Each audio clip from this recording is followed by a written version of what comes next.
Mga kapamilya ni Ana ang ubang detalye sa News Patrol. Ulog balik sa pinakadakong buhaya nga si Lolo nga gi-reserve diya sa May Crocodile Park. Gikuha na og balik sa LGU Bunawan, Agusan del Sur. Si Bina Araneta sa report.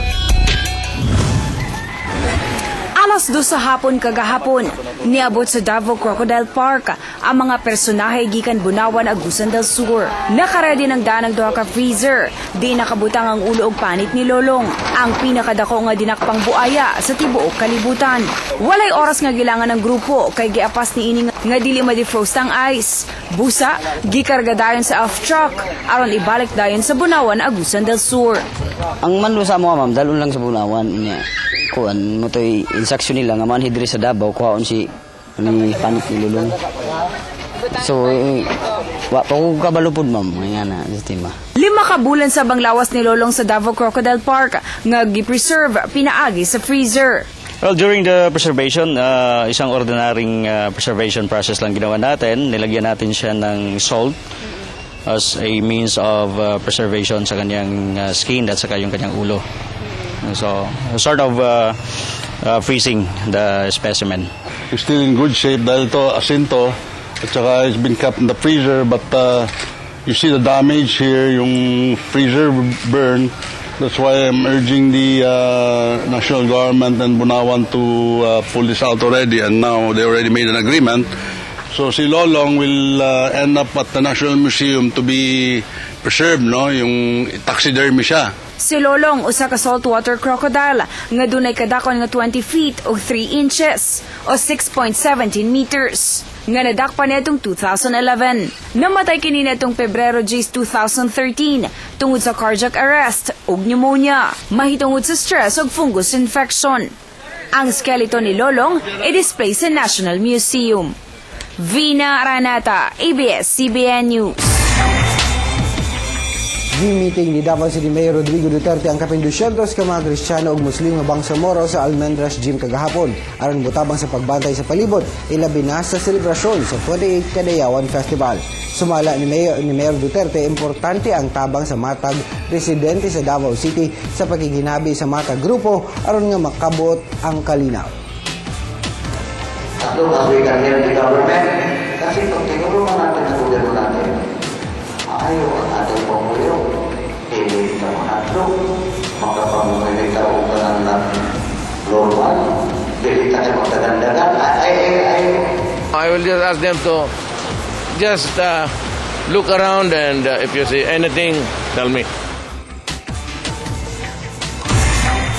Magarbuhon ang 150 kaparisan sa Santo Tomas, Davao del Norte nga libreng gipangkasal kaysa hingpit formal nang napaligaw ng ilang panag-uban isip magtiayon. Si Claire Cornelio sa detalye. 154 kaparisan sa Santo Tomas, Davao del Norte ang dungang gikasal isip kabahin sa ika-54 nga araw ng Santo Tomas. 15 niini mga lumad nga suot ang ilang native costume ato sa kasalan.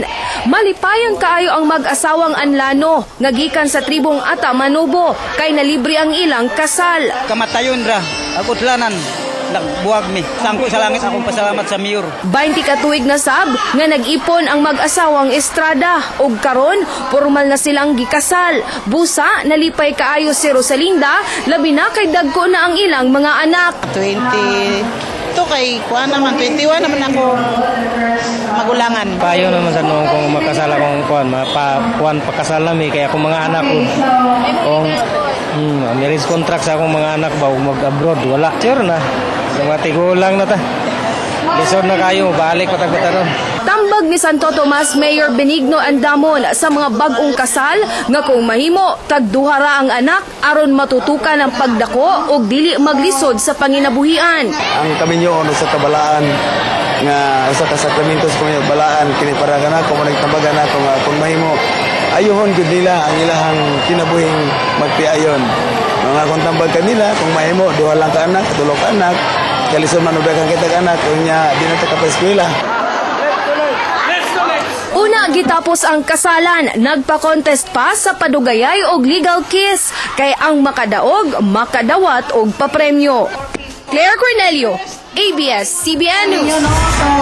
O mga kapamilya, mako itong naglangkob sa News Patrol karong buntaga. Daghang salamat.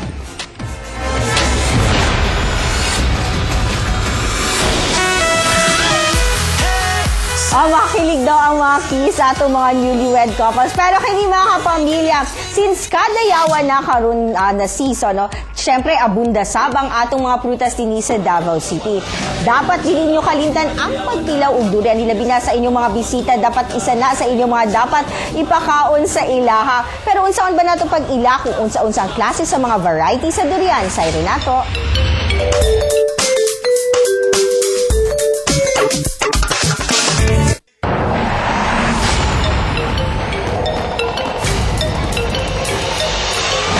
Madayaw, Davao. Gawa sa lain-laing traditional costumes ug mga colorful flowers, highlight sab karon ang prutas nga durian. Dinailhan kini isip king of all fruits nga ginadagsa dili lang sa mga Davaoenyo apan likip na sab sa mga turista.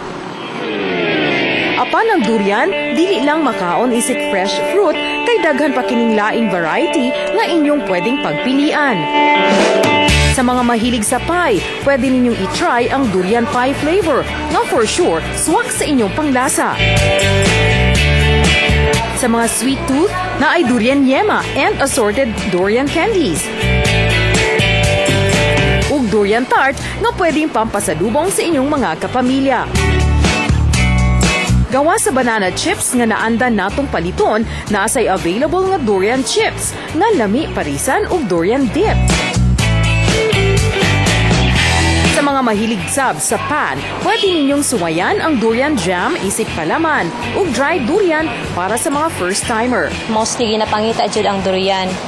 Naiuban na gusto nila pampasalubong pero ang fresh durian ginabawal mo gud sa airplane.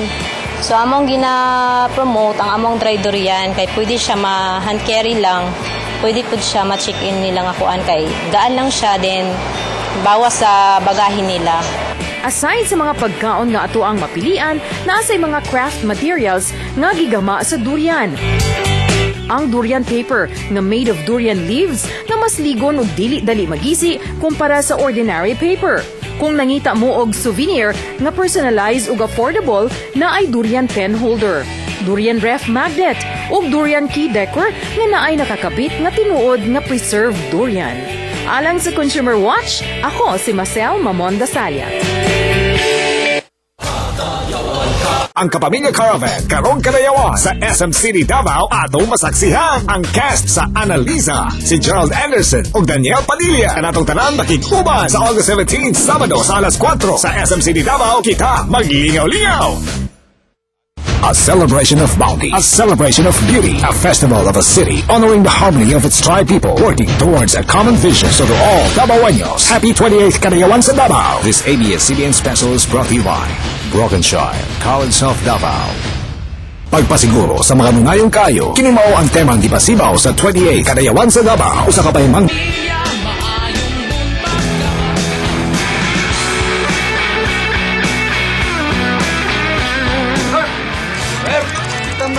Tabi daw. Piki na. Sigurado ka nga nawala, gina. Basig, inilabtan mo na. Sigurado nga nawala ni. Kasi pre na may nangita. Nawala yun. At chichina na yun, ganyan nag-iyagal na sagawa. Chichina na yun. Chiche! May buntag! Mindanao! O, ganyan na siyempre ang inyong Riding Tandem. Siyempre ka ba na ko ang charming nga driver mga ikaway. Ito na po. Pero po yan, kaupo mo na ko tisoy. Di laki. Ruggedly but ugly. Inday tanin eh. Yes, pre ka ba. Ruggedly but ugly na ni Bengala. Natay trivia karong buntag din sa MOR sa itong mga viewers karon sa may buntag Mindanao. Atong isgutan ang tulo ka mga kanta nga pinakataas nga na-compose. No? Ano pinakataas nga kanta sa itong kalibutan? Sugod ta sa Number 3! mao ang Light of Day, Day of Darkness by Green Carnation nga dunay usa ka oras ug 6 ka segundo. Nga nakataas ha, 1 hour 6 seconds. Number 2, mga ikala, dito ta? mao ang Absolute Go by Boris with 1 hour 5 minutes and 34 seconds. Samtang ang number 1! ang pinakataas nga nag-compose nga kanta sa tibuok kalibutan mao ang The Devil Glitch by Chris Butler with 1 hour and 9 minutes. Mubora kayo, ang pinakataas yun. Katong yung kwan, ang sa grabay, taligsikban. Mabot naman to. Puntahan na may taas na to. Ilop, dahil mo dahil balik-balik ko, dahil mo kanta, dahil pwede. Sige, ingon nga nito. Muna, pasaylo. Sorry, Earth. Okay ra. Muna itong top 3 songs, mga kapamilya, o congratulations din. Asa. Sa award ni mo. Award po na ako. Congrats sa to kay Mario Pinto. Salamat. Maraming salamat po mga kapamilya and manay naglangkob karon. Diri sa Emor, kauban ng inyong Ronnie Tanim, siyempre ka ba na mga charming driver, idol na call. Pwede po yan. Kauban ako ang akong conductor, ruggedly but ugly, Inday Tanini. Pwede ka ba? This is Emor. 101.1. My only radio for life. Come on, Chichinabe. Chichirta.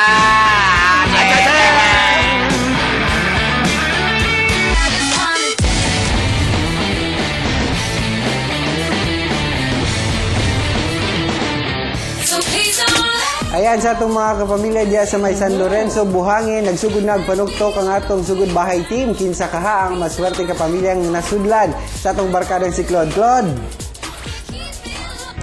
Friends, rain or shine man, padayon gihapon ang sugod bahay sa pagpanghatag og premyo sa atong mga kapamilya. Busa ani ana to maswerteng kapamilya. Good morning. Ayo. Hala, dali. Ayo, ayun. Oy! Ayan, nakatutong sila sa may Buntag, Mindanao. Oh, di ba? Sunod ka, te. Good morning. Morning, Ted. Mama, si pangalan ni mo? Loida Kalumpang. Ayan, si Ate Loida. Ate Loida, sakpan ka naman nagkatanog MBM. Nganong tingtan o makag MBM? Nganong solid ka pamilya si Ate Loida? Para makabalo kung unsay na itabo sa Kaapong Tibok Davao. Ayan, congratulations na tawad kay solid ka pamilya ka. Doon na may t-shirt gikan sa MOR 101.1 para sa imo, ha? Ayan, okay, Ted. Daghang salamat og sa mga Kalumpang family, good morning sa inyo. Ayan, nakatutok po sila sa MBM. And atalin nyo mga kapamilya tomorrow on Sugod Bahay. Din sa Riverside, Kalinan. O kani, happy second anniversary lang kay Eunice. Gikan kay Elton. Congratulations sa inyo, Aton. O daghang salamat lang sa Mags, Coast Muscle Clinic and Forma, Preciosos Labor, and Metro Lifestyle Fitness Center. Balik din na sa studio. Thank you, Claude. Si Elton Rumiret. Pero kani mga kapamilya, para sa ito mga motorista, naidagdag bawas ang ato ang mga nagunang oil companies effective na ganinang alas 6 sa buntag. Ang Shell, Petron ug Sea Oil nagpatuman og rollback nga 50 sentimo kada litro sa gasolina, samtang naapoy price increase sa diesel nga 20 cents per liter and kerosene 25 cents per liter. Medyo nitaas. So kung may bawas, napoy dagdag. Dapat pag rollback na lang tanan. Rollback lang tanan para ganahan po natong mga motorista. Correct. Pero hindi mga kapamilya, para sa mga suki nato o mga ka-Facebook nato diri sa may Buntag, Mindanao, aniya na ang price of the week nga angay ninyong i-guess kung pila ba ang presyo. Mga kapamilya, tagpila ba ang atong rice cooker? And syempre, i-post lang ang inyong tag na diya sa official page sa mga Buntag, Mindanao. Kay basin karong Friday, kamo na ang maswerteng mananaog sa atong price of the week. Happy birthday lang to Concordia Sumalinog from family. Happy viewing to Liamar, Fritz, Christoph, and Mr. Federico of Matina Crossing Mini Market. Ayan, and pasalamatan lang natin mga sponsors sa may Buntag, Mindanao, ang Firstcape para sa nindot kaay natin na landscaping design, and syempre mag sa suit naman ni Claude. Peak and Gold Dreams Facial Span kay Dr. Danny Stan. Thank you very much. Kay Sano Grand City Mall sa disuot na mo ni Hernel ug ni Elric. Metro Lifestyle, Dr. Rovi Quasito, Hair to Dye ug Hairs and Nails. Daghang salamat. Mga kapamilya, unya, atangan ninyo ang mga dugang balita o detalya sa TV Patrol Southern Mindanao. Syempre, mga news updates sa DXAD 1296. Till tomorrow, mga kapamilya, din lang sa inyong paboritong programa Matagbuntag sa Maayong Buntag, Mindanao. Give me your attention, baby.